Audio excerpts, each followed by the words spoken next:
In brightest day, in blackest night, all other podcasts tremble in fright. Losers cower before the power. Oranges lust and blues you can trust. Indigos feel and white ones heal. Yellows scare and green ones dare. That sapphire love and black hands glove will rock your foundation without hesitation. Chad and Mart face evil's might. Respect their power, for they'll make you see the light.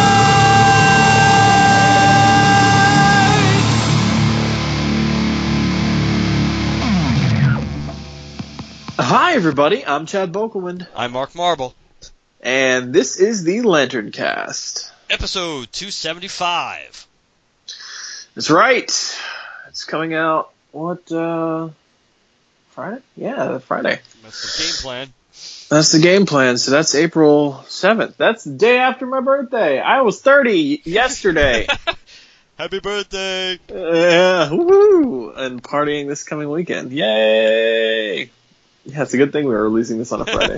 Because I won't be available on the Saturday. So, cool.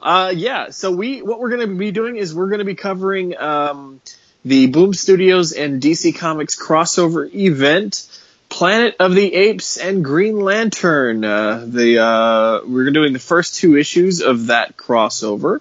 Does it have a name, this crossover? No, or is it just so. Planet of the Apes, Green Lantern? I don't That's see a subtitle anywhere in here. Nope, not appear to be a subtitle. All right, cool. Well, I'll say right away, Planet of the Apes is Mark's shtick. That's his wheelhouse. I don't know much about it, so forgive me if I have to look closely to make sure I'm saying these names right. But anyways, let's get right into it. I'm going to take issue 1. I have story by Robbie Thompson, writer Justin Jordan, artist Barnaby Bagenda. Now there's a name for you. That's got some awesome alliteration in that name. Yeah. Colors by Alex Guimarães, letters by Ed Dukeshire, and design by Scott Newman. This cover was by Ethan Van Sciver with colors by Jason Wright, and then there's a bunch of different variant covers. You got a crap load of variant covers. I'd be curious to see the George Perez one. Yeah, the unlocked retailer connecting variant cover. Yeah. I'd be curious, because the others, the action figure variant. Oh, I remember what that one was. I saw that one. That was like an Amigo style, I think. That was cool. Yeah, I think so. All right, so we open on a world. We are not told what world. We're not given a sector or anything like that. And we see a cloaked figure. And in front of him, in construct shackles, we see Bleez, St. Walker, Carol Ferris. I'm assuming Carol Ferris. Could be an alien female, Star Sapphire. Larfleeze. We also see, I'm going to say that's Nort. Yeah, it looks like it's Nort. Did I say Bleez? Yes. There's Arkillo. And who's the Indigo? Is that supposed to be Monk? Yes. Or do we just... I think it looks like Monk to me. Okay. He is quoting, this cloaked figure is quoting some, bullshit. I'm not going to try and say it. It's like a spell. And then shoots yellow energy at everybody. It erupts through all these various lanterns, and the energy blows this cloaked figure back and it shoots off into the skies. Then we see a crater, and a meteor impacts on a world and form a crater, and we see a woman standing outside the crater. She is tapped on the shoulder by Cornelius, and Cornelius is asking if Nova has seen Taylor, and he's you're searching for him too, aren't you? I wish you could speak. What have you found? And he looks down in the crater. He goes down to the bottom, or falls rather. I mean, he tries to go down, but he's going down on purpose, but he's kind of, I guess he falls on the way down. And on the bottom of the crater, he finds a ring. And he picks it up, studies it, and says, I can't leave something as precious as this here. I gotta take it back and study it. He gets back out of the crater, and Nova is gone. He's studying the ring, and he says, I wonder what Zero will make of you. As he's studying it back at his home or his lab, Zero says, what is it? Is it something related to Taylor? He's like, I don't know. But I did find this. And she's, he says, whatever that energy was from the sky, it unearthed that ring. I've never seen anything like it. I believe it's more evidence of a ancient human civilization. He's like, oh, you brought it here. Oh, yes, that was truly wise. He's like, what choice did I have? And I won't be the only one to see the blast. And if that's a weapon, I can't allow, is it Zaius? Yes. Zaius to have it. And if it's simply an artifact, and she's like, you thought perhaps it'd make a nice wedding ring. He says, well, if we have a wedding, there's so much chaos, so much anger. I'm tired, Zero, tired of fighting, tired of the war. Why can't someone bring peace? And as they're facing away from the ring, as it's sitting in a little dish, you can see it's now glowing red. Back over to, we'll just call it our universe, not Mark's and I's, but the DC universe. And we see some familiar Red Lanterns. We see Scalix, we see Zilius Zox, and is that who I think it is? Rancor? It might. I'm trying to go by that one picture. It could be. Yeah, it could be because we don't really see him again. So, okay, can I zoom in on this? Sorry guys, I have a new app. It might. Yeah, you know what? I think it is. It's just he's too far back for there to be detail on his face. But when you zoom in, there's no mouth or nose detail, but there's a shadow of a nose, and the stuff around his eyes looks like Rancor, and his head's on fire. So I'm gonna go ahead and say Rancor. Scalix gets punched in the face by a green glove, and we see Hal, Kilowog, Guy, and Aricia taking on the Red Lantern Corps. And Kilowog goes, can't you reason with him, Gardner? You used to be a Red Lantern. And Guy says, I used to be the Red Lantern. The Reds aren't really the reason type, though. Hal says, Aricia, do you have any idea why they'd attack us? She's like, no clue. And then she gets hit in the back by Dexter. Yeah, it's a horrible-looking Dexter. I mean, don't get me wrong. He looks cool. He does look cool, the artist, but he's not right. He's not a cat. He doesn't look like a cat, a real cat. Yeah, exactly. He looks like Rocket. He looks like Rocket Raccoon more than almost like a blue Rocket Raccoon kind of. That's the way his body wise. Yeah. So, anyways, Dexter hits her in the back and says, took Bleeze. He says. Guy says, Kilowog says, we didn't do that, did we? As he grabs Dexter. It looks more like a cat in Kilowog's hands. Yes. And Guy says he's crazier than, and then Hal says, you're going to see a bag of cats, weren't you? He's like, maybe, you don't know. And Hal says, do you ever feel nostalgic for when it was just the Green Lanterns? And Guy says, I get nostalgic when I was the Green Lantern. And Hal says, I get tired of a guy fighting the Spectrums. It used to be simpler, easier. And he's like, don't kid yourself, Flatboy. It was never easy. And all the Red Lanterns are taken into custody. And he says, it's never easy. And if I've ever learned one thing, it's only going to get worse. Then we cut back to the cloaked figure who stands up with his fists clenched. And we see he's wearing a yellow ring. And then we see it is Sinestro as he takes down his hood. He says, I will admit that was rather more spectacular than I anticipated, but rest assured, your sacrifice has not been in vain. It cannot be. All of your corps will be hunting for me when they realize what I have done, but they may already, when they realize what I've done, they may already be, but it doesn't matter because at last I know the path to the prize. I will have the universal ring. And flies off. Cornelius is still studying the ring. He puts it on, gets a jolt of power, and stumbles out of his lab. Back over on our Earth, or our Oa, whatever. Hal's ring alerts him. It says, "Alert, alert! Cross-chronal disruption detected." They're like, "What is that?" And then almost immediately, the Guardians show up and say, "Don't worry about it. It's just a malfunction. Just get on with your life." Essentially, they're little smug bastards. What do you expect?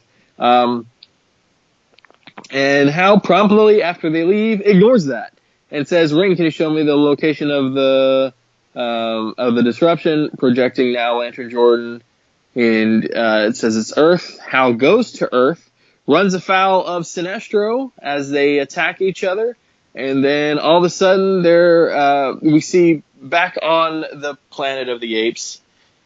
We see Cornelius wandering out. He's feeling racked with power, pain, whatever you want to call it.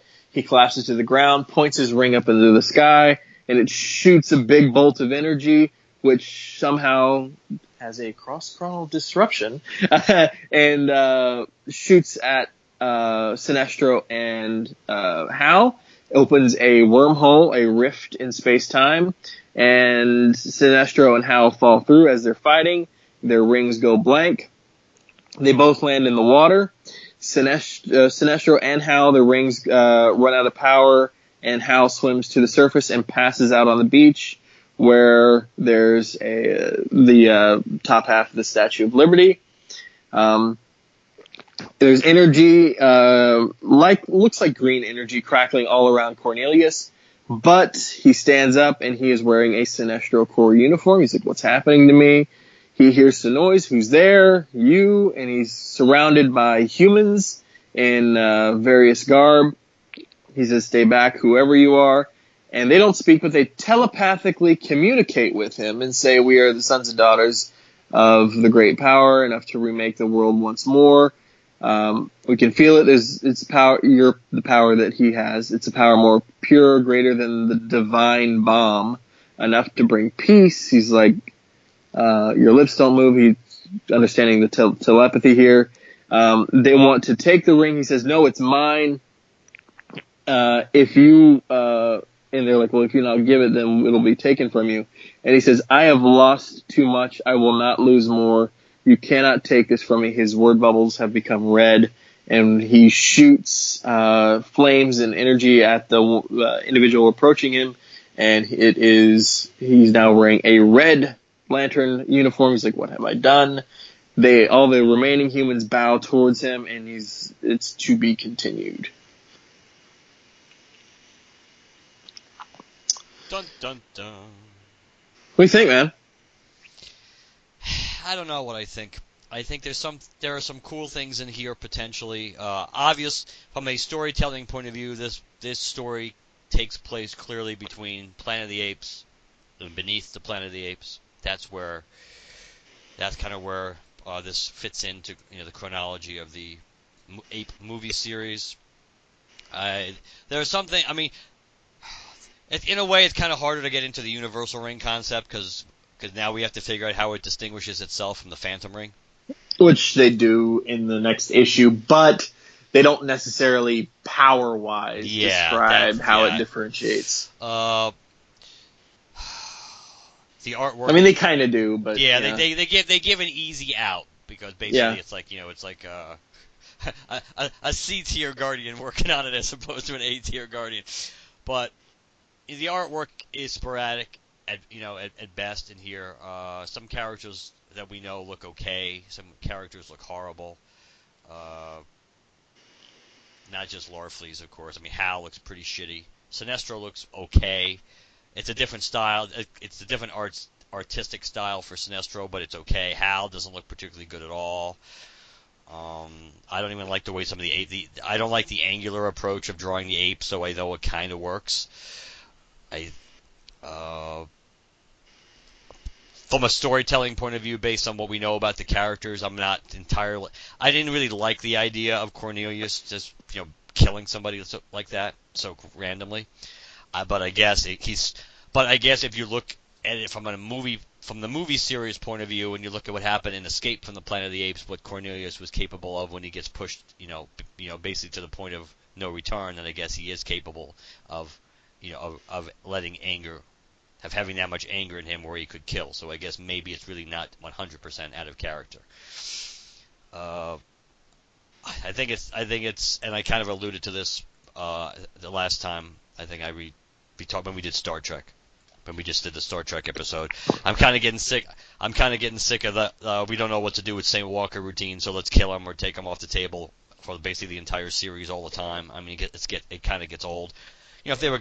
One thing I do like about this is at least they're trying to work this more into current continuity with the things that are going on, because I think we did get the reference point about killing one lantern from every core, and I think Guy says something about it must be Walker because he's the only blue left, which is kind of funny. Yeah. Which is kind of funny because when we get to Hal and the core soon, we'll find out. But since St. Walker seemingly has amnesia about who the hell freaking Guy Gardner even is, so it's kind of funny that Guy Gardner in this is the one to go, oh yeah, St. Walker.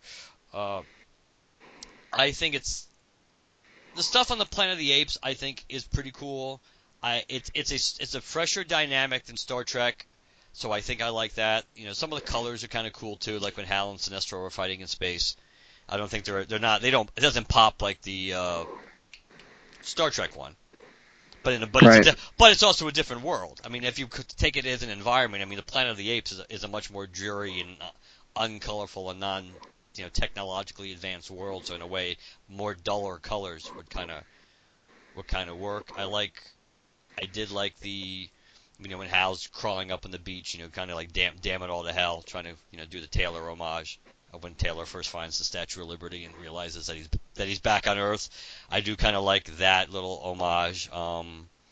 So it's not bad. I mean, I certainly like this issue, and I think I like the first two issues better than I'm liking the new Star Trek series. So. It's been a long time since I've watched the original Planet of the Apes movie, but I remember it enough to know who Cornelius and Zia are. And I remember Nova, but was it? Is she a brunette? I thought she was a blonde for some reason. No, she's a brunette. Okay, yeah. Maybe I'm thinking of something else. There was a woman in like loincloths, a blonde woman, right? In some old B movie. Oh, are you thinking like the classic like Raquel Welch thing? Even though she's I not think blonde, so. Even though she's not really blonde, she wasn't really blonde, but yeah, I think you might be thinking of the what was it, 1 million years BC or whatever it was that something B like movie that she was in that kind of helped put her on the charts. Yeah, it could be. Yeah, it could be. Yeah, you could be kind of maybe you could be thinking of that. So I recognize all these people except the last pages. Who are those people? Is that something I should know? Only if you saw Beneath, because those are the mutants. Those are the mutant humans that have survived the nuclear fallout, and their gene pool has been contaminated by the nuclear fallout. So their faces are all destroyed. They wear masks. They can talk, but they basically communicate through telepathy. And as they say in Beneath the Planet of the Apes, that basically they don't kill anybody. They get their enemies to kill each other because they just put thoughts and they drive people people, apes, whatever. They try to do whatever they need to do to drive people to convince them to do what they want. So that's what the reference to the divine bomb and all that stuff is. So that's.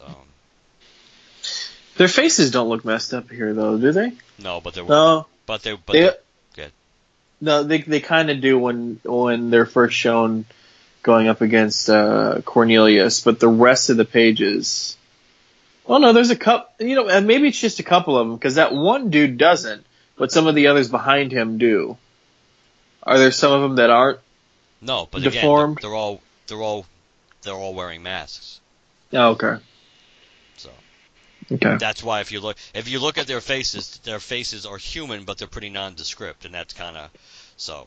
Of course, in the comic book, you have more leeway because you can do that. In the movie, of course, they were supposed to look fully human because, of course, they really were human when they were filming those scenes, and then the real masks were, the prosthetics and everything that were when they, underneath when they needed to create the illusion they were wearing human faces, on the surface only. But so.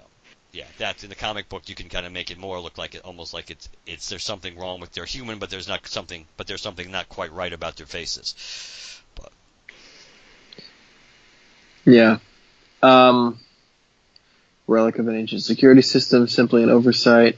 As we said, nothing to concern the Lantern Corps. Okay. They don't really say anything much there. I feel it's pretty straightforward. I mean, Monk, if they're going based on current continuity, Monk should already be dead. So they should have just sacrificed Sinestro should have just sacrificed a random Indigo. That's a small nitpick. Sacrificing Carol, I mean, does it really look like Carol? I mean, it could not be, just like it might not be Monk, because you don't really get to see the beard, I don't think. It could not be. I think we just logically will assume it is, because if you think about it, those really were the members of the New Guardians other than Nort. And speaking of St. Walker's treatment, Arkillo's treatment. Oh, yeah. Let me go. Yeah, let me talk about that briefly, because, again, I'm trying to save my major Arkillo tirade for when we do the Blue Lantern arc coming up soon in the Hal Jordan the Core reviews.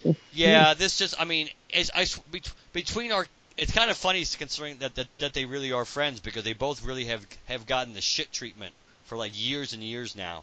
And I mean, and it's like they're kicking it up a notch now with Arkillo. It's like they took away all the positive character development we got in the new Guardian storyline, which is kind of ironic because Justin Jordan is doing this. But it's, even though some of that development was before Justin Jordan came on. So let me take that back. That was back when it was when it really was the New Guardians, one of every core. So let me take that back. That Justin Jordan didn't have anything to do with that part of the run of the book. That all the positive character development we've gotten from Arkillo and all the growth we've gotten from Arkillo. And I know this isn't real continuity, so I'm not this is just like icing on a shit cake, but so it's not really, it's, you know, it doesn't really bother me all that much. It's just, it's more like the same thing with St. Walker. Geez, I'm shocked. But with the Arkillo thing, all that positive development they've done with Arkillo all through New Guardians and then with Cullen Bunn and all the stuff, and between, you know, and friggin' Robert Venditti and all the stuff, they just kind of like sweep it off the map, even though it's like they're going to try to somehow revisit it with Guy now, but it's like Arkillo has gotten the shitty end of the stick for a long time, and in a way, this is like the absolute pinnacle of it, because the guy that he's been the most loyal to his entire life, you know, is Sinestro, and then here's Sinestro killing him, which is probably not unrealistic, to speak honestly, but I almost would have preferred a different, you know, Yellow Lantern to do that too.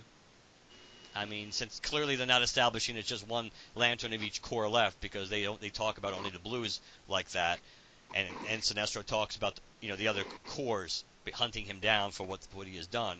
They could very easily. I mean, he could have picked. He could have picked anybody. You know, Carousel or Ratmat or whatever. They could have picked Romat Rue. Yeah, Romat Rue. I always get his name wrong.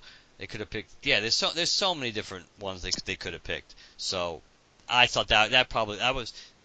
I mean, I guess if you want to add to not that we really need to, but if you want to add to the Sinestro has no conscience whatsoever, I guess that's a good way of doing it. But I don't know. It's kind of a crappy way.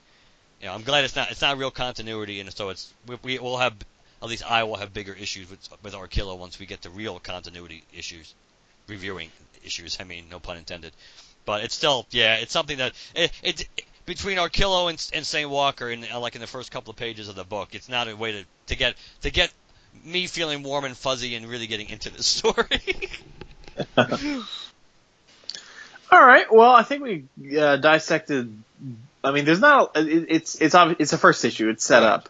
I think we dissected as much as we could out of this. So we want to move on to the next issue. We will move on to the next issue. Looks like the creative team's the same. Yeah, it looks like it. Yeah. So I'm not going to go back and reread it again. So issue. Now, the one thing. So you just have the digitals, right?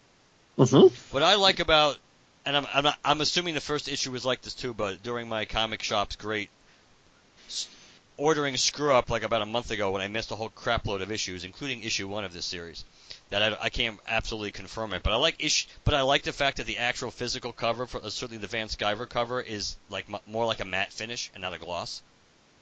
I kind of think that actually works. I mean, the paper itself is it's kind of, it's got the feel of where the paper quality is glossy, but the actual finish on it is matte. So I think that's pretty neat. I think that actually kind of works for this story. Again, going back to maybe the duller colors in the world that we're dealing with.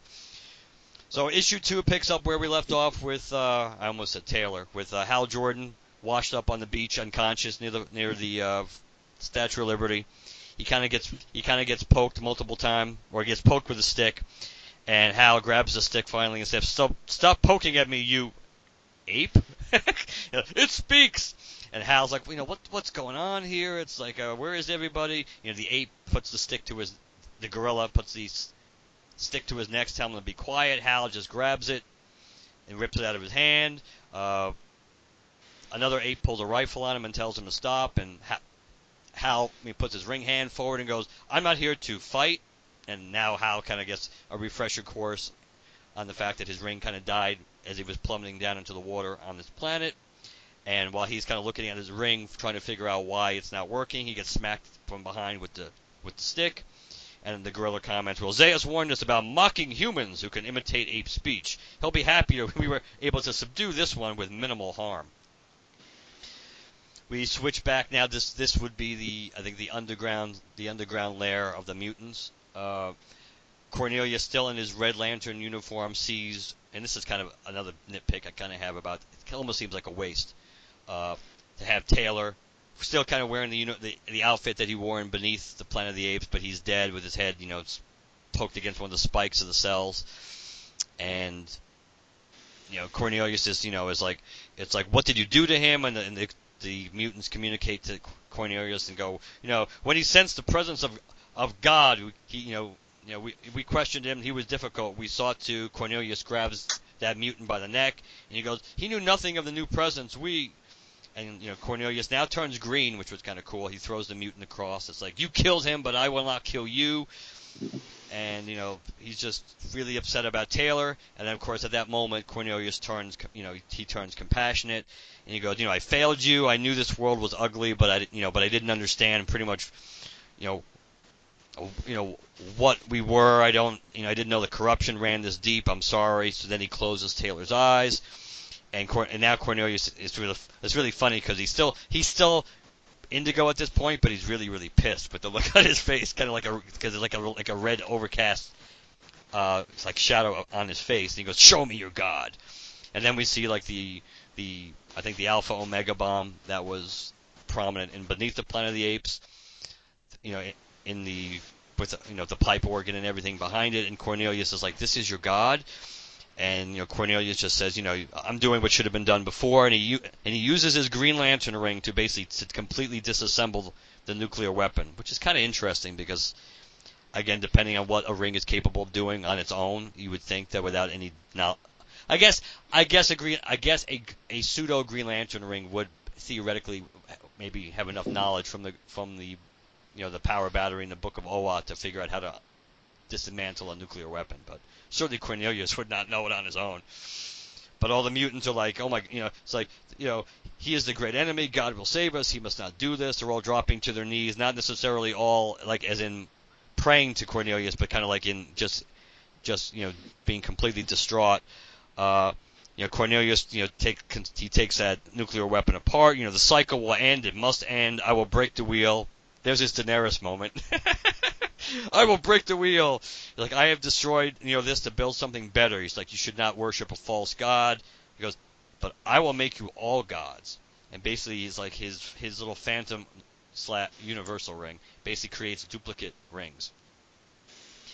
Now we cut back to the proper DCU here, guys basically flying, but to Earth, and he finds out that actually no, they're flying back to Oa right at this point. Yeah. Yeah. They've already been to Earth. They've been to Earth. They're flying back. They find out that Hal's gone, and Kilowog, another horribly drawn Kilowog, is like, "What do you mean gone?" It's like, "I mean gone." It's like the signal the ring detected led him to Earth. He fought Sinestro because, of course, Captain Mustache is involved. I like that. And then they both disappeared. And Aristia's like, "How can Hal be gone?" It's like, "We're gonna find out." So Guy basically does the Guy thing and basically goes into the Guardian Citadel all on his own. and it's like the Guardians are kind of like, may we help you, putting up a good front, and guys like, you better hope so. It's like, so tell me, tell us what happened with Hal. Tell us what that signal was. You said that it was none of our concern. Sinestro was there, so apparently it was his concern. The Guardians start getting pissed, and then I like this old man Guardian. Are we supposed to think maybe this is Ganthet? I don't know. No, Ganthet has actual hair. That's true. That is actually true. I was just trying to figure out who it could be at this point, but this Guardian steps forward and says, Lantern Gardner is correct, that he deserves to know the truth. That's why I thought it might be Ganthet, because that was kind of like more like Ganthet's MO about stepping in to say, yeah, they do have a right to know this, even though the other Guardians was like, no, they don't. The cores have been attacked. A member of each core has been killed, and that's when actually, I think it's Kilowog, actually. It looks like who actually says this. The Walker, he was the only one in the blue that remained. Arisia's like, Hal? And it's like, no, Lantern Jordan was not the one taken, but for not what Sinestro did. And this is when Guy tries to get an explanation. And now we kind of get almost like again a retconned history after their failure with the Manhunters. Basically now I like the way they tie Raimi into this now. How Raimi's like kind of fitting into the lore. One of our brethren, Raimi, kind of devised a plan to create rings that would harness the infinite power of the entire spectrum. There were many failures, and eventually Raimi went into exile. But other attempts were made, by those less gifted than Raimi, and in their zeal, they turned to sorcery as well as science, and that basically they created the universal ring. It could tap into the emotional spectrum directly, but it was alive in some way I do not fully understand. Nice little out there. Driven to create more of itself, to pacify. And we were unable to destroy it, so basically we sent the ring away to some place we hoped it could never be found. I kind of like that. I kind of like the Guardian with the universal ring on his finger, kind of doing the homage to Green Lantern cover 49. Even with only one ring on his finger, but having that same look on his face holding his hands up. Jeez, who knows? Maybe it's Krona. Everything's Krona's fault. So it's like they sent it to a version of Earth locked in a time loop, isolating it from the rest of hypertime. Here's a term we haven't heard much of lately. Guy all of a sudden kind of looks like he's a dwarf. The way he's drawn kind of like goes, what? Wait, why? And that's when the Guardian kind of projects a little, hologram there, saying basically this is a version of Earth in which heroes never really developed, and the Earth was destroyed, and human civilization was replaced by sapient apes, and how it basically perpetuates, kind of like this Terminator loop, which is what the Planet of the Apes series became, about the fact that they destroyed this version of the Earth, which the one that we're dealing with now in Planet of the Apes, just so Cornelius and Zira and Milo could go back in time and more or less help guarantee that the Planet of the Apes were going to start to begin with, just in a different way. Basically now we have basically they're going to send Guy, Arisia, and God, Kilowog looks like he's a gut in that picture, doesn't he? That looks horrible. Looks like he's like 800 pounds overweight there. Now they come up conveniently enough with these weapons that they're supposed to wear, which will penetrate into the chronoscope, as well as shielding your rings from being drained by the endless hunger of the universal ring. So they create these little like little bands that they're supposed to wear to protect their rings from being drained. They conveniently leave one. They give one to Guy, saying, "Well, here's one for Lantern Jordan if you find him." But this is kind of cool. A guy goes, "That's good because I wanted to swing by the homestead anyway. If we're going to Ape Earth, I know just the dude to help us." We cut back to the Planet of the Apes where Hal, and they still left a ring on his finger, which is, again, they kind of give a half-ass explanation for really why they did that. But Hal's behind bars in one of the typical holding cells, and we have Zaius talking to General Ursus, and Zaius continues to play up the fact that they're just mimicking, Jordan's kind of like Taylor in the sense that they're mimicking human speech, not really intelligent. Hal's trying to, make it clear, I am intelligent. I'm trying to warn you, I'm not your enemy. So they turn the hose on him. Dr. Zaius and Ursus leave, and Zaius then approaches Hal and tries to talk to him, and Hal, explains who he is. I'm from Earth. I'm guessing another Earth. I was fighting another man when I came here, which is kind of interesting since you think he described Sinestro in a different way since he doesn't quite look like a man. Dr. Zaius jumps on that cue and goes, "Taylor, are you an enemy of Taylor?" And he goes, "No. His name is Sinestro. There's something dangerous here. I don't know what's going on, but he's behind it. You have to understand, I'm not your enemy." The gorilla turns the hose on him again. Ursus, being General Ursus, is like, "Oh, man is our enemy. And guard him. Do not listen to his lies. We should speak, Dr. Zaius." Zaius and Ursus go off to talk, and Ursus just goes, "You don't really believe that claim, what he's claiming, that he's from another Earth, do you?" And he goes, "Oh, no, of course not." And Ursus, like, up until recently, I didn't even believe, there was such a thing as the concept that a man could speak. And they talk in Zaius' chamber, and Zaius kind of points out that he doesn't really believe that they came from space or anything like that, but clearly they came from they share the same mythology, the same culture that believes this. Zaius talks about that basically a young ape discovered some troubling evidence of the human culture just as these humans showed up, which is a reference to the Forbidden Zone. And Ursus is like, "They will need to be eliminated. Ape City is already in chaos, and young apes wanting reform. We can't tolerate any threat. Tell me where they came from, and my army will destroy them." And Zaius is, they come from the only place they could, basically the only place they could, the place you've wanted to conquer for years, the Forbidden Zone. Hal kind of shows his intelligence, and again, how non-intelligent the gorillas are, because Hal kind of basically fakes a seizure of some kind. The apes go in to check on Hal. Hal kind of like tricks them and knocks them down. He's able to knock one unconscious. He locks the other one into the cage. Hal grabs the rifle,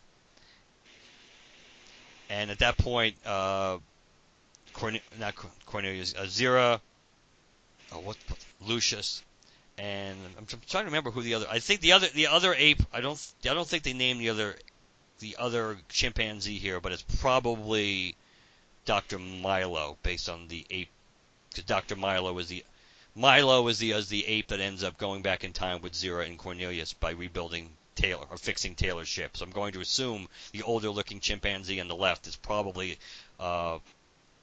is Milo. So Zira's like, "No, we're here to help you," and Hal's like, "Well, you'll be the first." And Zira, "We don't have time," and it's like they kind of explain everything here that ever since Taylor disappeared, Ape City's been on high alert. We helped him escape, but we can help you, but you have to trust us, but we can get you out. And Hal's like, "Show us." And Zaius is in his office contemplating, like, "Where have you gone, Cornelius, and what have you done?" At this moment, a gorilla soldier comes in and is like, "Doctor," and all of a sudden, he stops in mid-sentence, and Zaius is like, "Spit it out, what's going on?" And the gorilla's like, the. Then all of a sudden, a blade gets driven right through his chest. The ape collapses. Zaius is looking straight ahead, holding his cane, and we hear, "Hello, Dr. Zaius. My name is Sinestro, and I believe we need to speak." Now we cut to Louisiana in our universe, where Guy, Aricia, and Kilowog are at the Belle Reve Penitentiary, and basically we find out, we see what basically Guy's stratagem all along was: if we're going to a planet of talking apes, and who better to take with us than Gorilla Grodd? And that is the big reveal and end splash page of issue 2. Woohoo! Yeah. I barely remember the bad guy here. Barely. I really probably, I guess, need to rewatch these. You mean the gorilla? Yeah. Ursus, you mean? Yeah. He was only in Beneath. He kind of was he was in a. Oh, okay. Yeah. All right. Now, so, all right, because we can only. Everything else that happens in this happens on page, in panel. The thing to really dissect is the ring. and how it works. So, first and foremost, it's made similar to Raimi's, but by people who don't fully understand what Raimi did and compensate for such by using sorcery, which I thought the Guardians did all away with after the Starheart. But evidently a couple of them dabbled. So the stuff that they couldn't get to work, they used magic to fix, and magic is the ultimate Deus Ex Machina. Why does it work? Magic. So there's that. I mean, I know it's only one panel, but you know what I'm really curious is the lantern who banished it? Yes. I was going to ask you that if you had an idea who we're supposed to be. He looks nothing like it, but I don't know why. I went Malvolio. Actually, that's what I was thinking too. Yeah. I really was thinking that.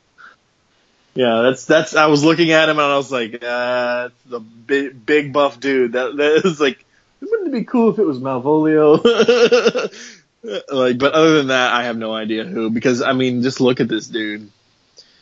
Because if you look at this neck piece that this crazed Guardian is wearing, and then you look at some of the design on this Lantern's face, or his uniform rather, it's somewhat similar. Yeah, and plus, what does he hold? And what's supposed to be in his hand? It's supposed to be his battery. I don't know. It's weird. Is it? Yeah, maybe the battery for this ring, and this is on a panel where it says we were unable to destroy it, so we sent the ring away to some place that we hoped it could never be found. But they said we sent it. So is this a Green Lantern that's taking it, or somebody that maybe was in the Corps or was an agent of the Guardians who was specifically given this ring to take there, and it was a suicide mission? You're never coming back. Well, if you look at his hand, he's wearing something I mean, it's not quite the same, but he's wearing something similar to Chrono's gauntlet. It just doesn't have a backpack on it. Cause okay, so we think the ring is in the box he's holding. It's got the same symbol on it, right? So you think that's just him? We're just seeing him create the opening that he's about to put the ring through, but the ring is in the other hand. That's a possibility. That is a possibility. But it opens the door for a lot of interpretation, because clearly they're setting this up that this whole thing took place before the Green Lantern Corps. So it really makes it hard to figure out exactly what this could be, or who, or if it is somebody, why we would recognize him, because maybe we're not supposed to for that reason. Because again, it's after the Manhunters, but before the Green Lantern Corps. What about the time loop stuff with regards to the Planet of the Apes?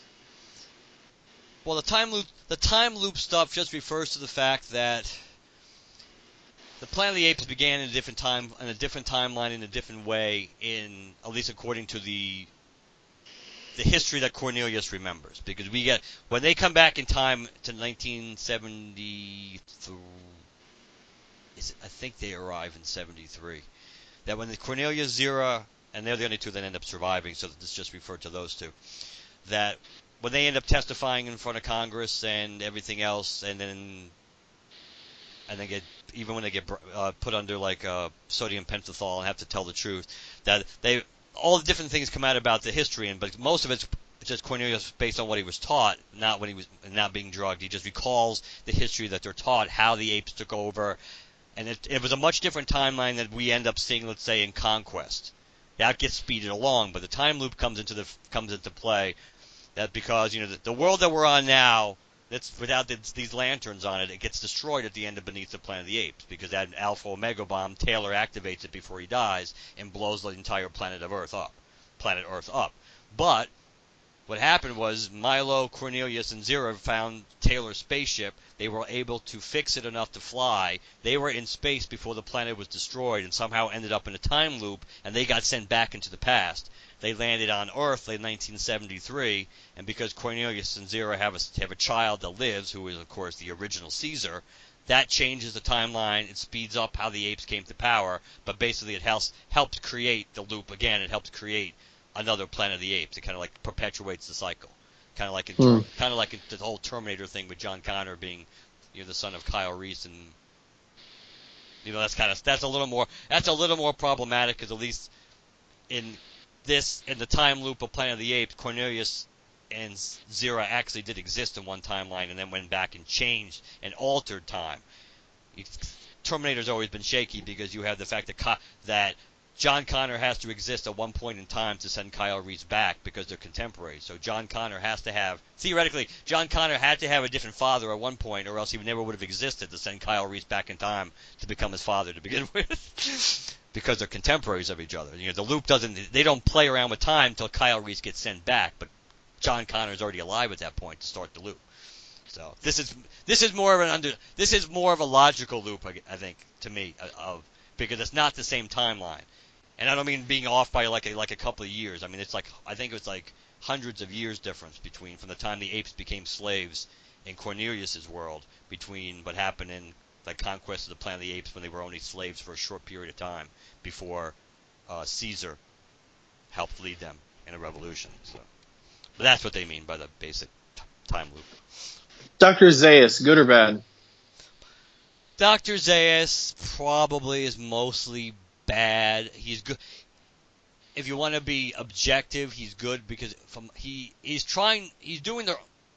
Again, it's the whole ends justify the means thing. He's trying to protect his people. He's trying to protect his world, which is why, like in the end of the original movie, he admits that he's always known about man. That a lot of the crap that he says about how there's never been a human society, they were never intelligent, they could never speak. That he acknowledges that that's all bullshit because he's always known.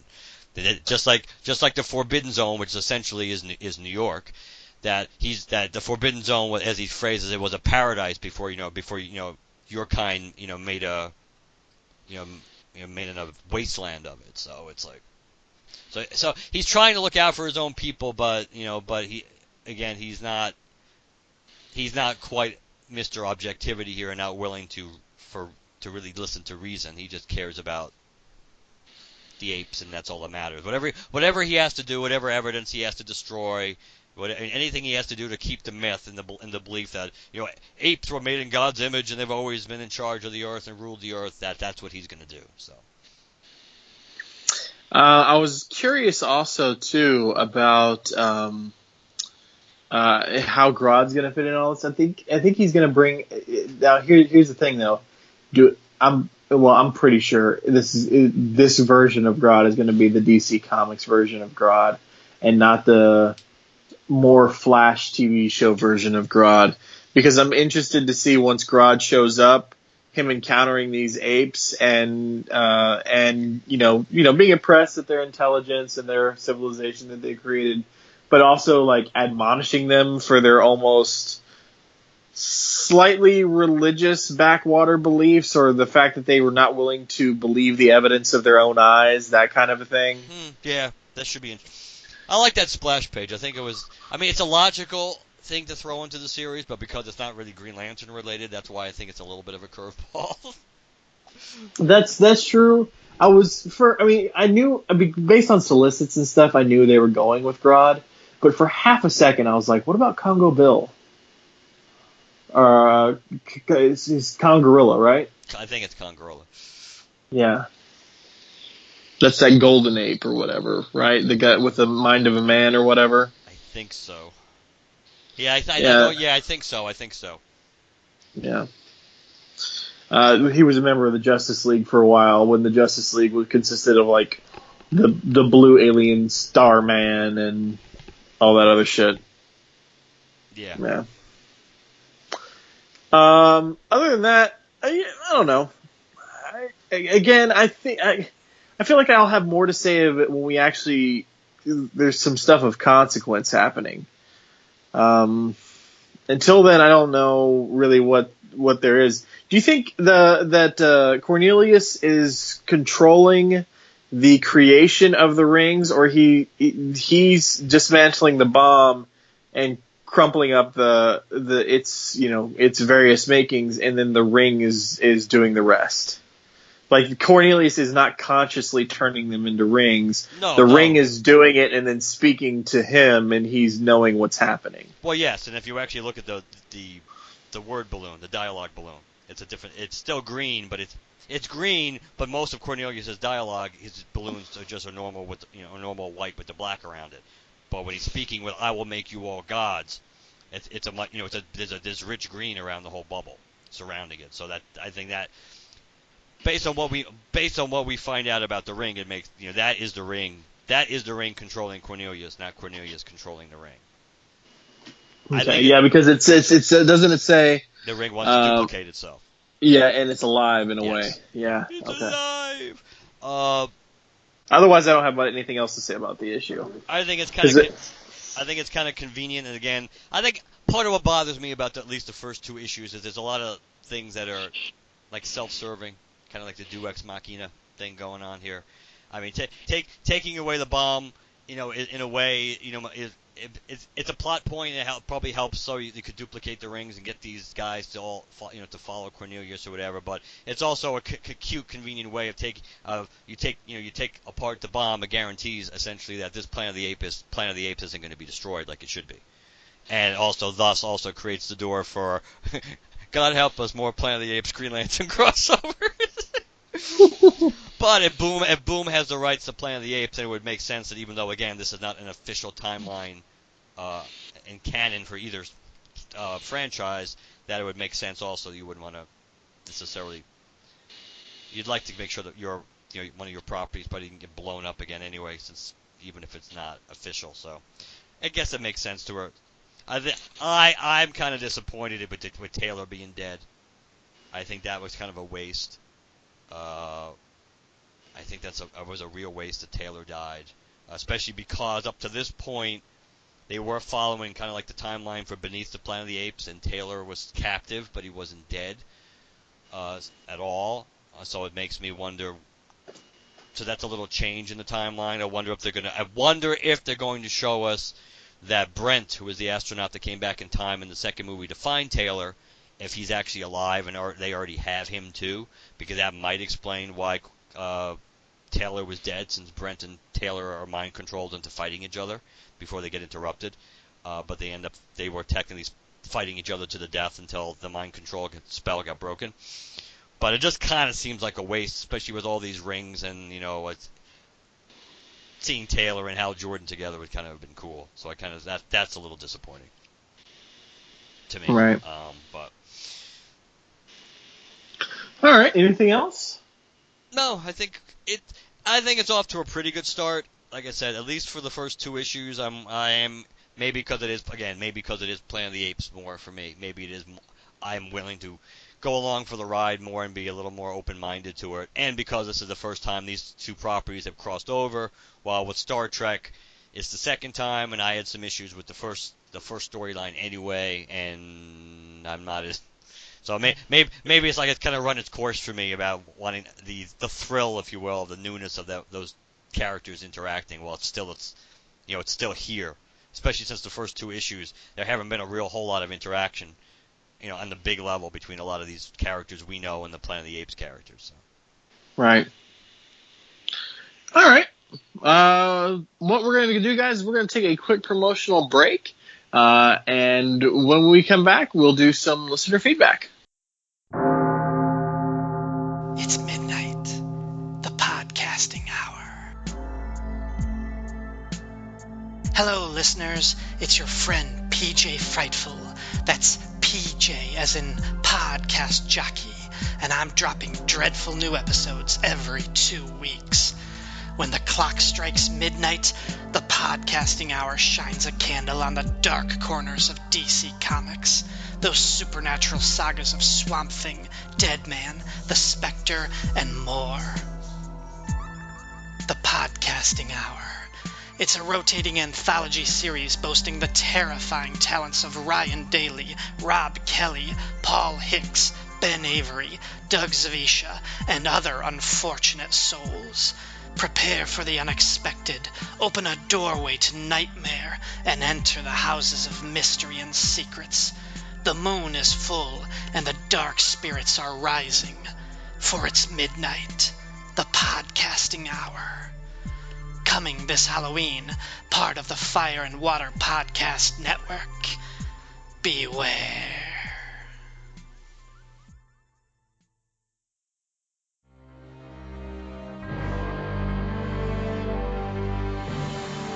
The end of the world is approaching.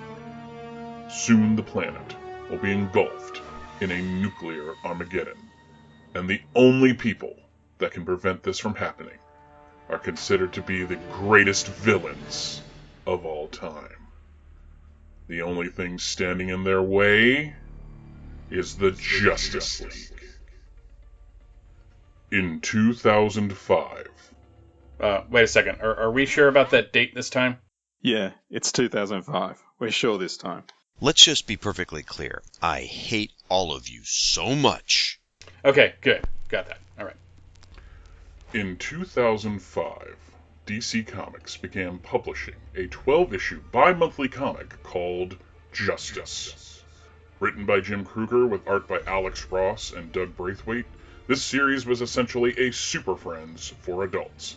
And now another group of Super Friends has come together to discuss all 12 issues in a podcasting crossover called JL May 2017.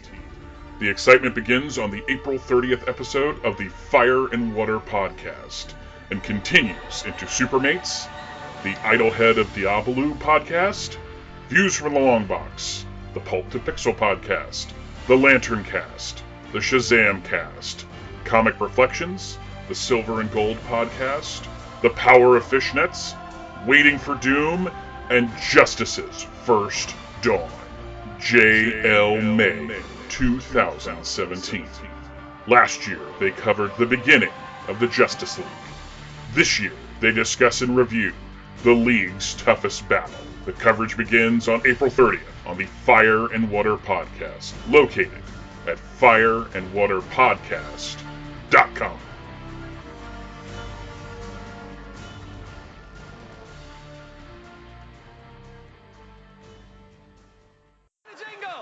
Here come the players, they're so fine. Up all night and feeling lonely, making lots of macaroni. Drop your fork and get right to it. Craig's alarm to see you through it. Tweets or emails, you don't care. We got both, so don't despair. Use your fingers, use your toes, use your boobies. I've got those. Emails and tweets. Emails and tweets. Emails and tweets. All right, guys, we are back from break, and we're going to get into some feedback. But as you heard in that last promo there before the tweets jingle, we are going to be participating in the second annual JL May. Woohoo! So we'll be talking Justice, one of the issues of Justice.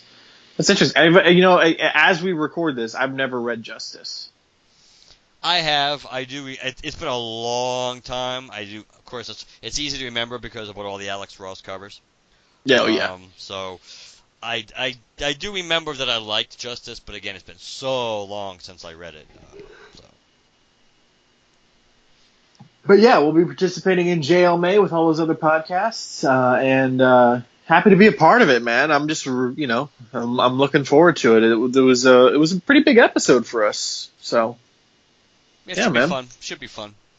Lots of fun. So we're going to go ahead and get into some listener feedback. We've got a couple of emails and a voicemail. First up, we have an email from Tony Crow talking about Planet of the Apes. Tony says, Planet of the Apes and Green Lanterns, how is that even a thing? The only thing I liked about issue 1 was that the GL sacrificed by Sinestro looked a lot like Nort. Only thing I liked about issue 2 was Grodd on the last page, Tony. So clearly Tony is not overly enthusiastic about this project. I mean, I'm not on his level, but I'm not enthused yet either. I haven't yet been given a reason to be like, oh yeah, Planet of the Apes, Green Lanterns #3 is coming out soon, or anything like that. I'm just like, We'll see. You gotta give me a reason to be like. Obviously, I'm curious to see what happens, but general curiosity is different than oh shit, what happens next? So I don't know. We'll wait for issue 5 when Khan shows up. Yeah, there you go. or when the T-800 shows up. And then we have a voicemail. So we're gonna go ahead and play that now, and we'll respond when we're done. Hello, Chad. Hello, Mark. This is a long-time listener, Darren Murphy. You can find me on Twitter at DJM934. Just wanted to call in and tell you guys that really enjoying what you guys have been doing with the show, and have a couple of things I kind of wanted to get your take on. As in regards to the Hal Jordan and the Green Lantern Corps title. Do you think that they'll ever address the Saint Walker being captured and sort of manipulated by Sinestro during Cullen Bunn's run? Do you think Venditti will ever address that, or do you think that they're just going to forget that altogether? And secondly, with due to the recent Guy Gardner fight with Arkillo and Hal Jordan and the Green Lantern Corps, I believe it was number 16, if I'm not mistaken. Anyway, it's the one where they go head to head. It was nice to see like Guy Gardner like wearing the warrior jacket and everything. Basically what I'm getting at is that now that considering that we now have officially 6 Earth Green Lanterns, all coincidentally from the United States, do you think that Guy Gardner, that DC would probably try to do a new, say, Guy Gardner Warrior miniseries, but like keep out all like the 90s, tropes as far as like him having his body parts turned into weapons, like arms turning into guns and so forth. Maybe kind of like do like a reimagining of that, because it is getting really crowded with Earth Lanterns. Or do you think that they're just going to keep stuffing all these ingredients into one big pot of soup, which is can get a little confusing with as many characters as Venditti's trying to juggle. Anyway, that's all. I was pretty much calling in and wanting to get you guys' take on. Like I said, love what you guys are doing, and if you guys ever need help with contributions or anything for the LanternCast site, give me a shout out. You guys know where to find me, and hope all is well, and I'll talk to you later. All right, thanks, Darren. Appreciate the voicemail. It's been a little bit since we heard from you, so thanks for shooting that in. So the first thing he asked was about if they're ever going to address Saint Walker's subservience to Sinestro during Cullen Bunn's run. And 3, 2, 1, no. Well, see, there are multiple ways to answer this, and it's hard, and almost all of them have some sarcasm in there. Well, that's why I was doing the countdown. I thought you were going to join me in on that no, but well, because to me it's not as simple as just no. But if I was going to go with what you said and just say no, it was going to be because Venditti won't be writing the book when they get to that point.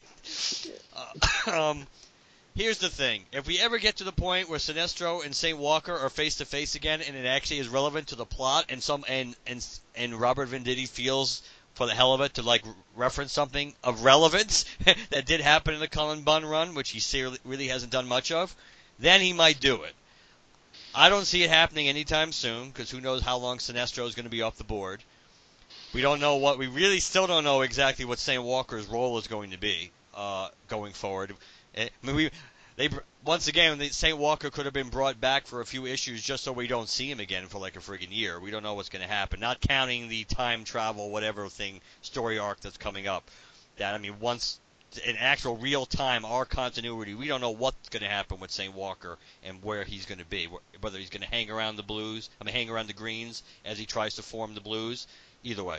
I think at some point some writer will touch upon it, yes. Just like I like to think some point someone will touch upon the St. Walker-Arkillo partnership, as conveniently enough as they're about to give Arkillo a new partner. At some point, probably. But right now, no. It's like it's just added to the list of shit that we don't get any that has conveniently enough never been discussed, and it gets. I think we're both in agreement to various degrees of passion at different times, but it's getting old. I mean, it's really getting old with all the plot points that have not been picked up on in multiple series. That Venditti really, it's his job at this point to handle most of these because he's got them, as Darren mentioned. Darren mentioned almost all the ingredients in the soup, of the Green Lantern soup, he's got control of. So it's his responsibility to start explaining some of these ingredients and why, and giving a little more, a little bit more meat in the soup here. So I think it's possible, but I honestly think he may very well not be on the book by the time we ever get that point revisited, because I honestly can't believe I can't believe his shelf life on this book can be that much longer, since sales are not particularly good again, and we're not even a year into Rebirth yet. So I would have to think that at some point which is a different topic, but I would have to think at some point somebody else is this is going to be somebody else's responsibility. I do think, continuing on with Venditti, I do think his plan for the time being is, yes, to stuff all these ingredients into one soup. I think we have, even Kyle, it's happened with Kyle now. On some level it makes people happy, on some level it won't make people happy, but again, it just confuses things and complicates things, because now you have another Lantern you have to figure out what to do with on a regular basis. And as far as Guy, I could see Guy getting a miniseries. I don't see Guy getting a miniseries unless he's still a Green Lantern.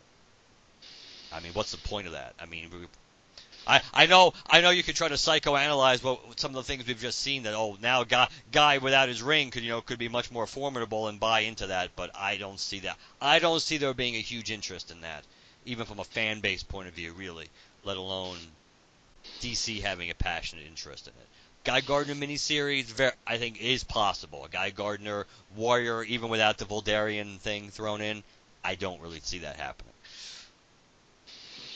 Yeah, I think if anybody getting their own spin-off series or something, Guy's got it, but they would never. I don't think they'd go back to him not being a Green Lantern, because now Guy Gardner's like he used to be the annoying guy, but now he's after he does something cool with his ring or something, he shoots his fist up in the air and kisses the ring while it's sparking out energy. That's the mental image I get when I see Guy. He's shooting up into the air and kissing his ring or something like that because he just did something badass. You know what I mean? Yes.